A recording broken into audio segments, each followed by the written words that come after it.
જય માતાજી ખેડૂત ભાઈઓ, આ આપણું જ્યોતિ કંપનીનો શનેડો છે। આ શનેડામાં આપણે અહીંયા ગિયર સિસ્ટમ આવી જાય છે, અહીંયા હાઇડ્રોલિક સિસ્ટમ આવી જાય છે, પ્લસ આપણે આ ગિયર બોક્સ છે અલ્ટો કંપનીનું નાખેલું છે અને ગ્રોસ કંપનીનું એન્જિન આવશે। અહીંયા હાઇડ્રોલિક સિસ્ટમથી કામ થશે। આ એનો ક્લેજ છે બરાબર, અને ફૂલ હેવી કંપનીમાં આપણે બનાવેલો છે અને આપણે હાઇડ્રોલિક સિસ્ટમથી આને ટ્રેક્ટર મિની ટ્રેક્ટર ટાઈપ જ તે આને ઊંચું નીચું પણ કરી શકાશે। અહીં પાછળ તમારે દાંતી પણ જોડી શકાશો।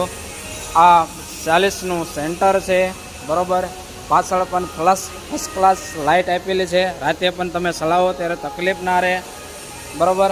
અને અહીંથીને તમે એ પણ કામ કરી શકો છો કે તમારે દાંતી જે માપે રાખ્યું હોય એ પ્રમાણે રાખી શકો છો। પ્લસ આ આપણે મિની ટ્રેક્ટરની જે સીટ આવે બરાબર, ટ્રેક્ટર ટાઈપ જ તે એની જ સીટ આપણે આપેલી છે બરાબર। અહીંયા ટ્રેક્ટર મિની ટ્રેક્ટર જેમાં 2 બ્રેક આપેલી છે, બ્રેક ઉપર વાળી પણ શકો છો બરાબર। આપણે અહીંયા પગ લેવરે આપેલો છે અને હાથ લેવરે આપેલો છે બરાબર। આ પ્રમાણે આપણી જ્યોતિ કંપનીની બનાવટ બહુ સારી અને સરસ છે। કોઈને પણ જરૂર હોય તો અમારો કોન્ટેક્ટ કરવા બધા ધન્યવાદ।